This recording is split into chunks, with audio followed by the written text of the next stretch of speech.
Friends, இது வந்து மிளகு குழம்பு மசாலா. வாங்க எப்படி அரைக்கலாம் பார்க்கலாம். 1 ஸ்பூன் மிளகு, 1 ஸ்பூன் மல்லி, 1/2 ஸ்பூன் அரிசி, 1 ஸ்பூன் சீரகம், 2 காஞ்ச மிளகாய், 1/4 டீஸ்பூன் இது வெந்தயம் சேர்த்துருக்கேன். இதை வந்து நல்லா ரோஸ்ட் பண்ணிக்கலாம். இப்போ வந்து அடுப்பில் ஒரு கடாய் வச்சுட்டு இதெல்லாம் சேர்த்து நம்ம நல்லா வறுத்துக்கலாம். லைட் ப்ரௌன் கலரில் வர வரைக்கும் வறுத்து எடுத்துக்கலாம்.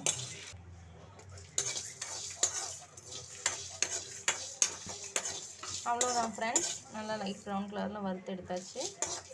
இதை வந்து மிக்சியில் தண்ணி ஊற்றி லைட்டாக அரைச்சி எடுத்துக்கலாம் நைஸாக. ஹாய் ஃப்ரெண்ட்ஸ், இன்றைக்கி வந்து நான் வந்து மிளகு குழம்பு தான் வைக்க போகிறேன். சளி வந்து நல்லா கேட்கும். வாங்க எப்படி செய்யலான்னு பார்க்கலாம். சளி இருந்ததுக்குலாம் இந்த குழம்பு வச்சு கொடுங்க, நல்லாயிருக்கும். கடாயில் எண்ணெய் ஊற்றிட்டு 1/2 டீஸ்பூன் கடுகு, 1/2 டீஸ்பூன் வெந்தயம் சேர்த்துக்கிறேன்.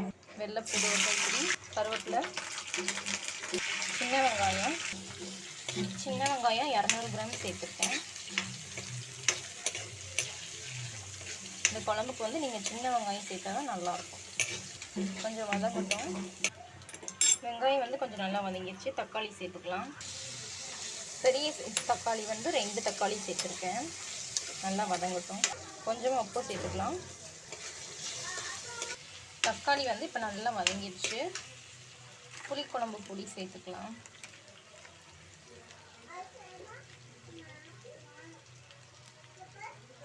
ஒரு 1/2 பாக்கெட் சேர்த்துக்கிறேன். கூடவே நம்ம வறுத்து அரைச்ச மசாலா சேர்த்துக்கலாம். கிளறிக்கலாம்.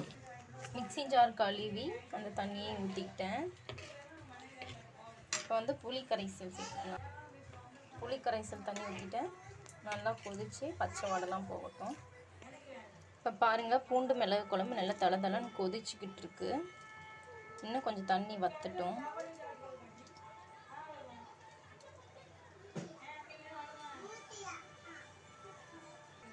அவ்வளோதான் ஃப்ரெண்ட்ஸ், நல்லா எண்ணெய்லாம் பிரிஞ்சு வந்துருச்சு. லாஸ்ட்டாக கொத்தமல்லி தூவிக்கிறேன். பூண்டு மிளகு குழம்பு ரெடி ஆயிடுச்சு. இதே போல் நீங்களும் ட்ரை பண்ணி பார்த்துட்டு எப்படி இருக்குன்னு சொல்லுங்கள். இந்த வீடியோ பிடிச்சிருந்தா லைக் பண்ணுங்கள், ஷேர் பண்ணுங்கள், ப்ளீஸ் சப்ஸ்கிரைப் பண்ணுங்கள். ஓகே, பாய்.